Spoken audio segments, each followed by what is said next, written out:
Sa videong ito, ating tatalakayin ang kahalagahan ng pag-aaral sa asignaturang Rizal.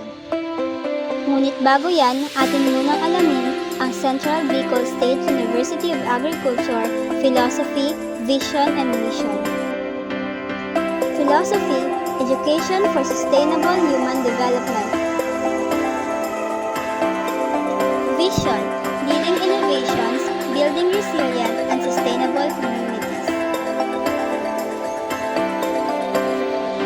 Mission, an agricultural research university of global standards. Sino nga ba si Jose Rizal? Si Jose Protasio Rizal Mercado y Alonzo Rialonda o mas kilala bilang Dr. Jose Rizal ang itinuturing na pambansang bayani ng Pilipinas.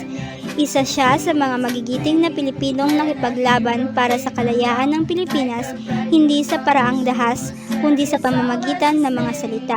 Nakilala siya sa kanyang mga akda na No Limitang Here at El Filibusterismo, kung saan niya isiniwalat ang karahasan, korupsyon at masasamang gawain ng mga praile at opisyal na Espanyol. Ang Batas Republika bilang 1425 na kilala sa tawag na Batas Rizal ay pinagtibay noong Hunyo 1956 at ipinatupad noong Agosto 16, 1956 ng mga tagapagtaguyod na sina Jose P. Laurel, Claro M. Recto, Jose B. Laurel Jr., Jacobo Gonzales, Lorenzo Tanada at marami pang iba.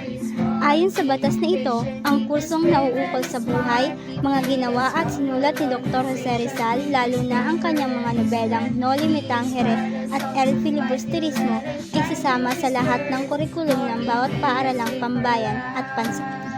Hangad ng batas na ito na may talaga muli ng mga Pilipino ang kanilang sarili sa mga simulain ng nasyonalismo at kalayaang pinasumikapang matamo ng ating mga bayani. Hangad din ito na parangalan ang ating mga bayani, lalo na si Jose Rizal, na magpapaalala ng kanilang pagnanasa at pagpapakasakit upang ang kanilang buhay at diwa ay makalikha ng pambansang katauhan. Formar! Carguen! Apunte!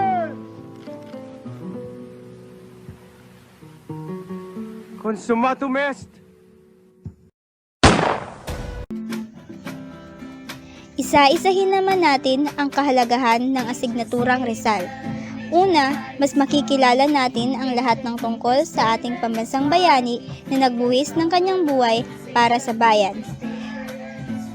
Mas mabibigyan din ng halaga ang kanyang mga akda, lalo na ang No Limitang Here at El Filibusterismo.